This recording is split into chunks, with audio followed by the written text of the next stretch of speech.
While the unfortunate incidents of human trafficking at Seme border is given priority, Nigeria as a country is bleeding economically because of smuggling activities at the border.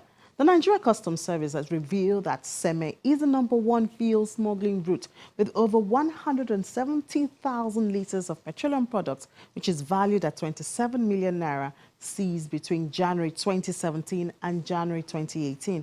And unfortunately, the story does not end with petroleum products.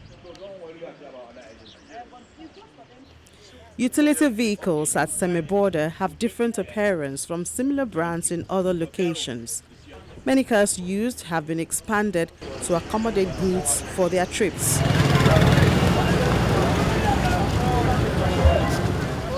When it seemed like the system of external expansion has become common, a new one involving maximizing every space in the car came to play. The customs have the duty to be vigilant and leave no stone unturned. That is how this car, which could pass for an ordinary car, was discovered.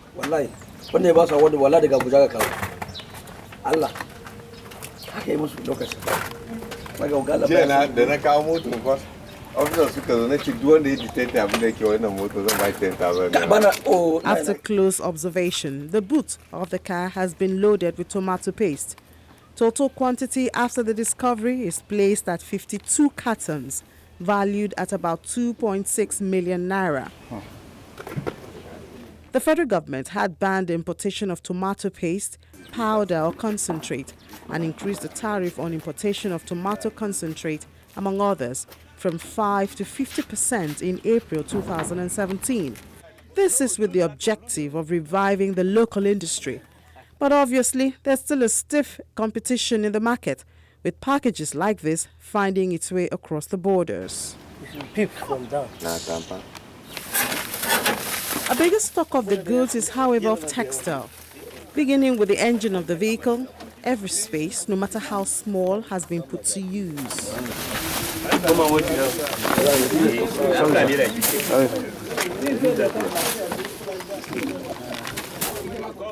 Inside, the doors would be double their normal weight because the layers have been opened to allow textiles stored within. The area which is for legroom is also useful. The roof of the vehicle is not left out. A hole was made through which layers of textile are stored. That's not all, the bumper comes in handy too. After all the discovery, 324 textile materials were counted from this car only. Over the years, smuggling has been a big problem for the industry. And for certain category of textiles, there are still some level of prohibition. But far more important is that even for the textiles that will come in through our borders, they have to pay certain duties. So both that are supposed to come in and pay duties, many are not paying duties. So that's why the idea of smuggling is. There are also other ones that are supposed to legitimately enter if they pay duties. But because they want to evade duties, they go through the land borders, and it's particularly worse up north than even around Seme, around Niger and other parts of Katsina and Kano. There is massive smuggling that is going on there, fabrics. But in recent times, particularly in the last 2 years, particularly in the last 18 months, there has been massive smuggling of textile. So that it's becoming very difficult for local producers of fabrics to survive. One of our leading producer of textile in the country, say about 24 months ago, was producing 4.5 million meters of printed fabric. 4.5. As we speak, that factory is almost at the verge of closure with only 700,000 tons of printed fabric in a year from 4.5 million printed fabrics.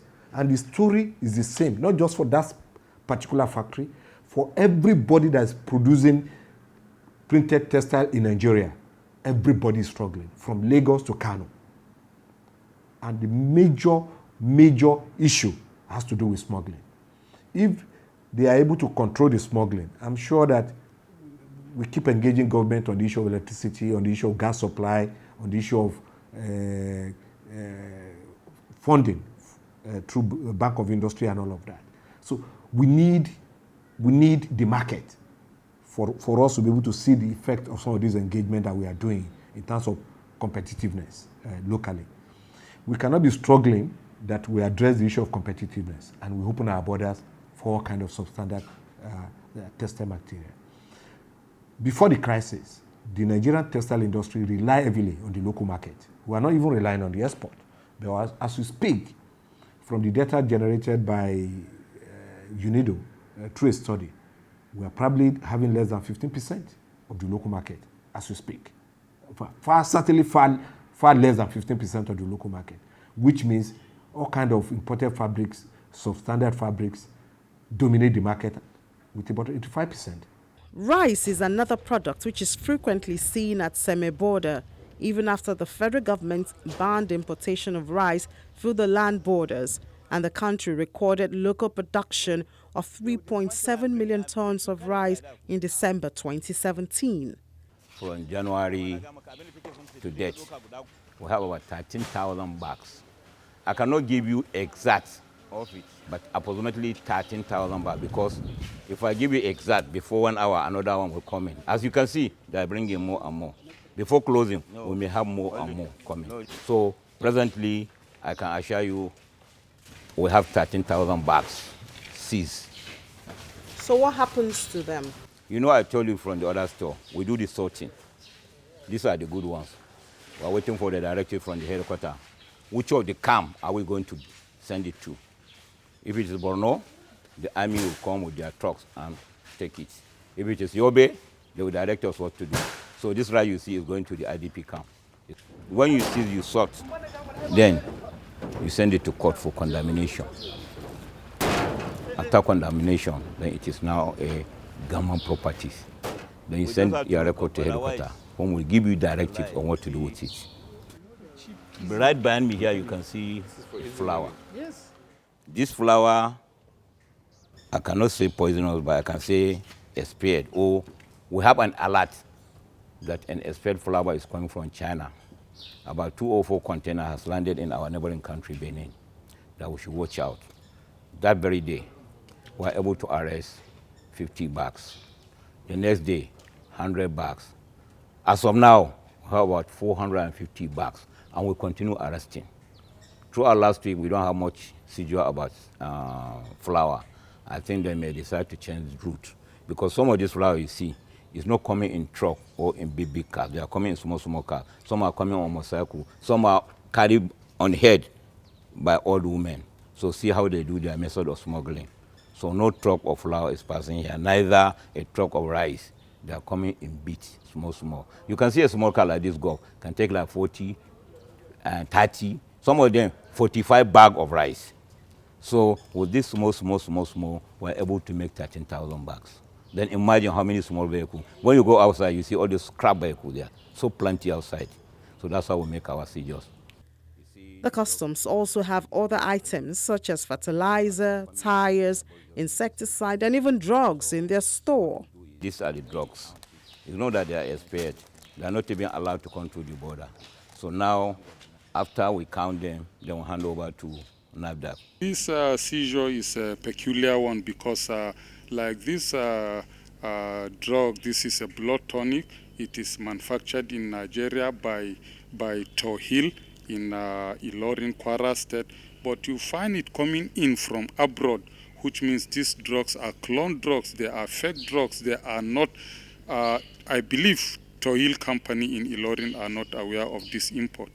In our own NAFDAC laws, we don't allow any drug to come through any land border of Nigeria.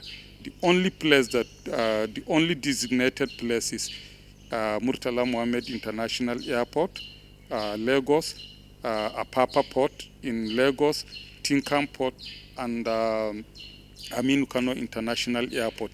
These are the designated areas that import drugs will come, registered by NAFDAC, and they will process how they will exit to their own destination.